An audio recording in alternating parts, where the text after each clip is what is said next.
I was raised to believe in many lives until I asked, who's living them? Let me be honest with you. I used to believe in literal rebirth, that after death, I'd take another body, another family, another country, another karma to carry on my back. It was comforting. It explained suffering. It made death less terrifying. But then something cracked. During a long retreat, days of silence, breath, watching thought after thought rise and fall, I asked the question I was always too afraid to ask: who exactly is being reborn? The answer didn't come in words, it came in collapse. Every identity I clung to, gone. Every memory I thought was mine, dissolved. Every image of a me traveling through time, shattered. There was no continuity, no thread, no one inside the story, just this moment, just this breath, just this flickering stream of consciousness that had never truly been mine. And then I understood.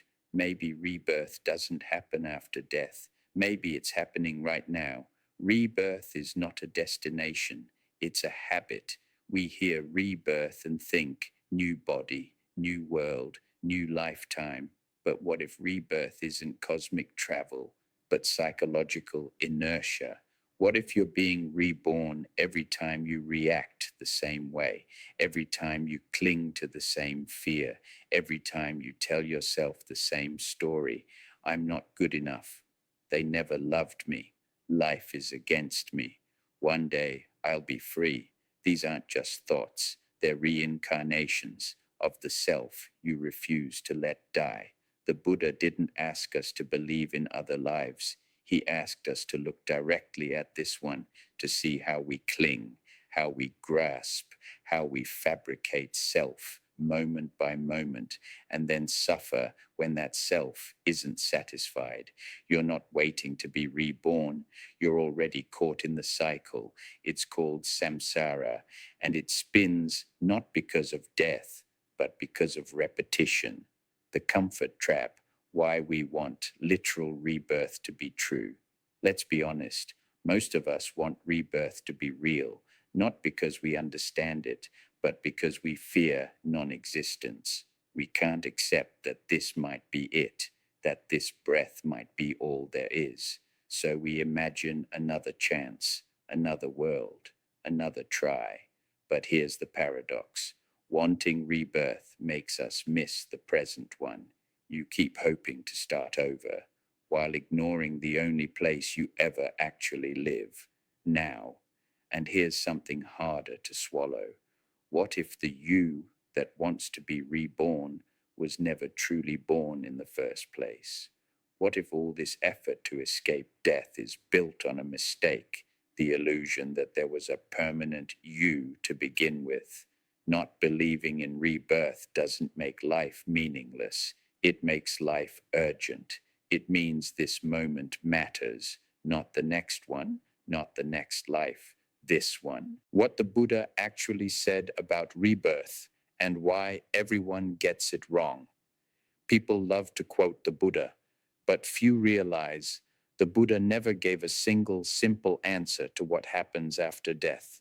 Sometimes he spoke of realms and rebirths, gods, ghosts, hells, animals, humans, devas, brahmas. Sometimes he said nothing at all, and sometimes when asked directly, does the Tathagata exist after death? Does he not exist? Does he both exist and not exist? Does he neither exist nor not exist?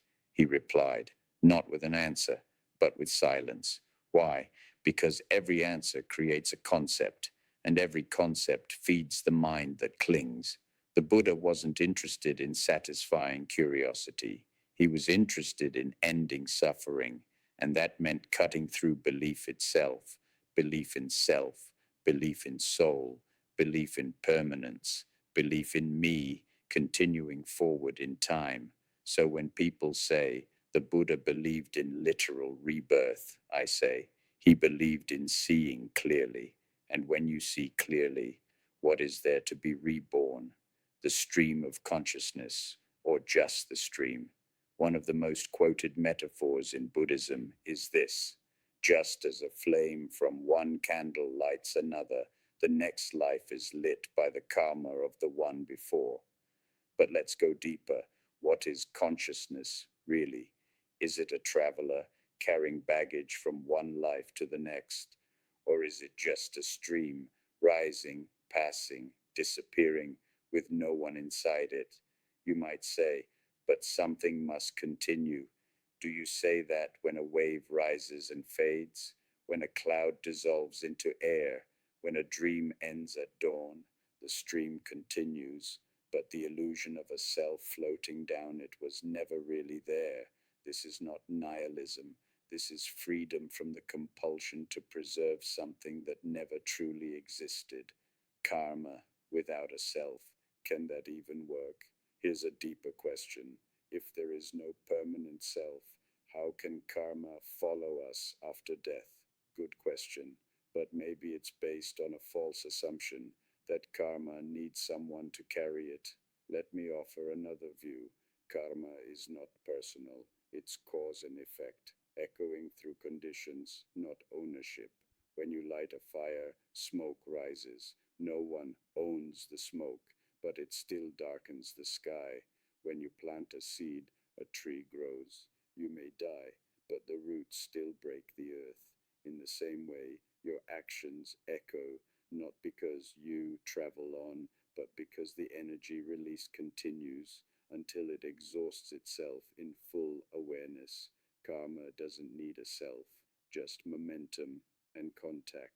The danger of misusing rebirth and why it becomes a spiritual escape plan. Let's be honest, most people don't believe in rebirth. They want to believe in it. Why? Because rebirth gives you a way out, a way to defer, a way to say, I didn't get it right in this life, maybe next time. It becomes spiritual procrastination. Instead of fully meeting this life now, we fantasize about another round, another chance, another version of me who might do better. But here's the truth: if you can't wake up here, you won't magically wake up somewhere else. Enlightenment isn't a matter of lifetime count, it's a matter of letting go, and that can happen now or never. Buddhism isn't about surviving death, it's about seeing through the illusion of the one who's afraid to die. The cosmic traffic jam, endless rebirth without real liberation.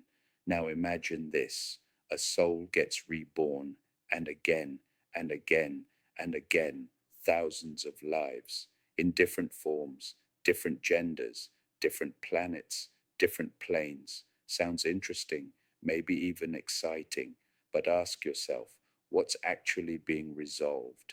What's being escaped? What's being realized? Rebirth without realization is just a cosmic traffic jam. Same patterns, same grasping, same fear, just wearing different costumes.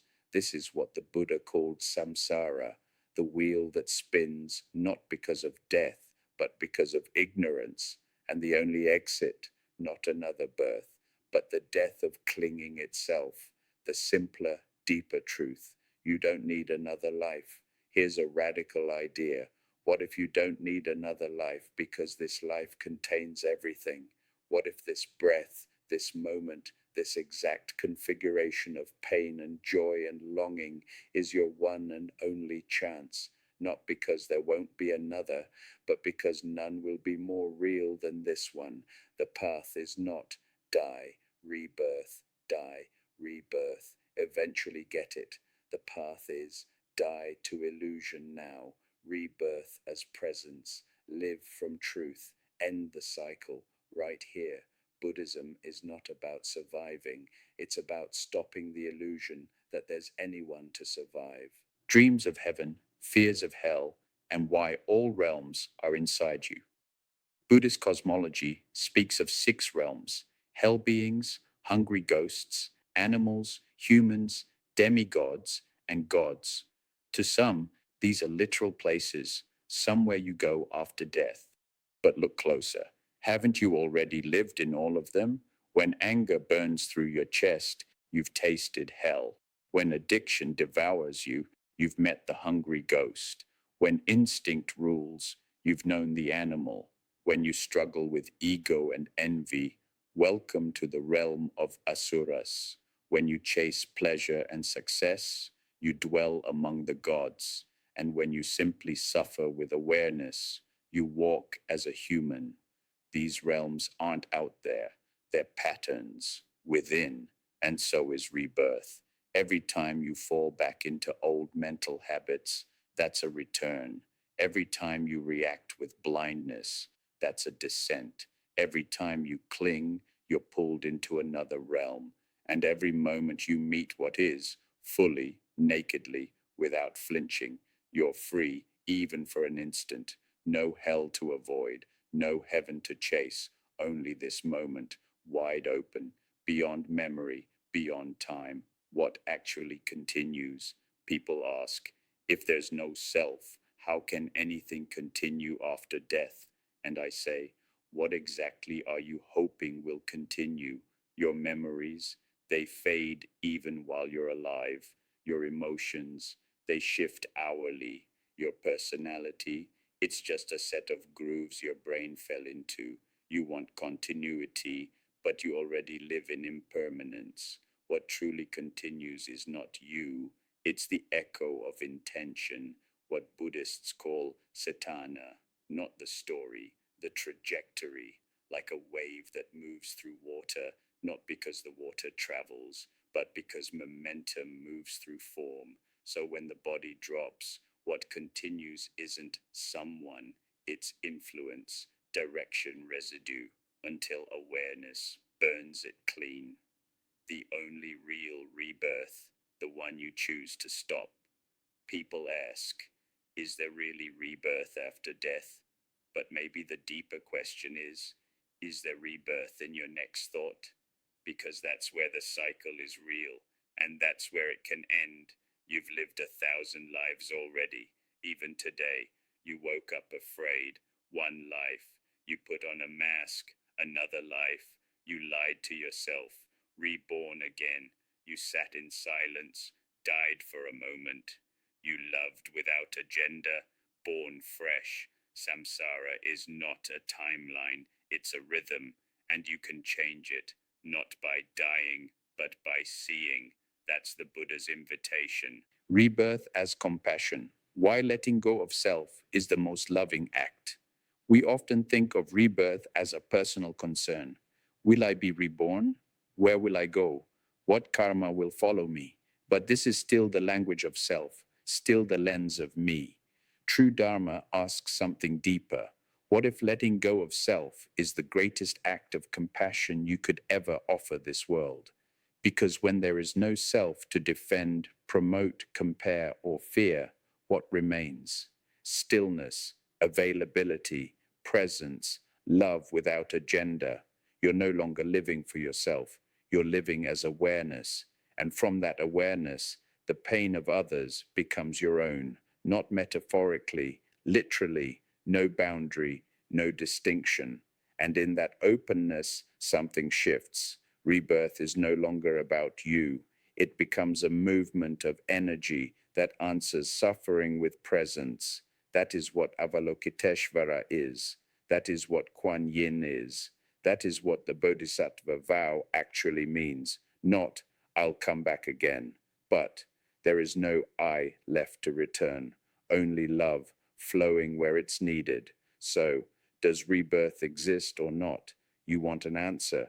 You want me to say yes, or number, or maybe, or it's complicated. But the truth, rebirth exists only as long as you do. As long as there's a you trying to wake up, there will be a path, a story, a cycle. But the moment you see through the illusion of you, what is left to be reborn? The Buddha never asked you to believe. He asked you to see. And when you do, really do, the question dissolves, along with the one who asked it, the flame that doesn't burn. If this sounds abstract, don't turn away. Truth isn't abstract. It's just that everything you thought was solid isn't. You are not your thoughts. You are not your memories. You are not your body. You are not your history. You are the space in which all of that flickers, moment to moment, like a candle's flame, always burning, never the same, no permanent substance, no permanent self, just presence, dancing in impermanence. So ask again, what gets reborn? And in the asking, watch how even the flame becomes silent. Subscribe for more brutally honest Buddhist truth from no one to no one. Comment your truth. Do you believe in rebirth, or are you ready to stop believing?